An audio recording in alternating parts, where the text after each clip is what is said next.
നമസ്കാരം. ഫ്രാൻസിസ് മാർപ്പാപ്പയുടെ പിൻഗാമിയെ ഉടൻ കണ്ടെത്തും. പിൻഗാമിയെ കണ്ടെത്താനുള്ള പേപ്പൽ കോൺക്ലേവ് മെയ് 7-ന് സംഘടിപ്പിക്കും. ഇന്നലെ ചേർന്ന കർദിനാൾമാരുടെ യോഗത്തിലാണ് ഇക്കാര്യത്തിൽ തീരുമാനമായത്. 135 കർദിനാൾമാർക്കാണ് വോട്ടവകാശം ഉള്ളത്. ഇതിൽ ഇന്ത്യയിൽ നിന്നുള്ള 4 കർദിനാൾമാരാണ് ഉൾപ്പെടുന്നത്. ചരിത്ര പ്രാധാന്യമുള്ള സിസ്റ്റിൻ ചാപ്പലിലാണ് കോൺക്ലേവ് നടക്കുക. പുതിയ മാർപ്പാപ്പയെ കണ്ടെത്തുന്നതുവരെ കോൺക്ലേവ് തുടരുകയും ചെയ്യും. വോട്ടവകാശമുള്ള 80 വയസ്സിന് താഴെയുള്ള 135 കർദിനാൾമാർ യോഗത്തിൽ പങ്കെടുക്കുകയും ചെയ്യും. മുന്നിൽ 2 ഭൂരിപക്ഷം ലഭിക്കുന്നയാൾ ഫ്രാൻസിസ് മാർപ്പാപ്പയുടെ പിൻഗാമിയും ആകും. സീറോ മലങ്കര സഭ മേജർ ആർച്ച് ബിഷപ്പ് കർദിനാൾ മാർ ബസേലിയോസ് ക്ലീമിസ് കത്തോലിക്ക ബാവ, കർദിനാൾ മാർ ജോർജ് ജേക്കബ് കൂവക്കാട്, കർദിനാൾ ആന്റണി പുല, കർദിനാൾ ഫിലിപ്പ് നെറി ഫെറാറോ എന്നിവർക്കാണ് ഇന്ത്യയിൽ നിന്നുള്ള പാപ്പൽ കോൺക്ലേവിൽ വോട്ടവകാശം ഉള്ളത്.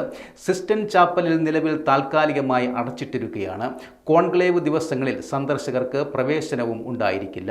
നേരത്തെ 2005-ലും 2013-ലും 2 ദിവസമായാണ് കോൺക്ലേവ് ചേർന്നത്. ഏപ്രിൽ 21-നാണ് ഫ്രാൻസിസ് മാർപ്പാപ്പ കാലം ചെയ്തത്. പക്ഷാഘാതവും ഹൃദയസ്തംഭനവുമാണ് മരണകാരണമെന്നാണ് വത്തിക്കാൻ അറിയിച്ചത്. ഇക്കഴിഞ്ഞ ശനിയാഴ്ചയാണ് മാർപ്പാപ്പയുടെ സംസ്കാര ചടങ്ങുകൾ നടന്നത്. റോമിലെ സെന്റ് മേരി മേജർ ബസിലിക്കയിലാണ് അദ്ദേഹത്തിന് ശവകുടീരം ഒരുക്കിയത്. സെന്റ് മേരി മേജർ ബസിലിക്കയിലായിരിക്കണമെന്നും പൗളിൻ ചാപ്പലിനും ഫോർസ ചാപ്പലിനും നടുവിലായി ശവകുടീരം ഒരുക്കണമെന്നും മാർപ്പാപ്പ മരണപത്രത്തിൽ വ്യക്തമാക്കിയിരുന്നു.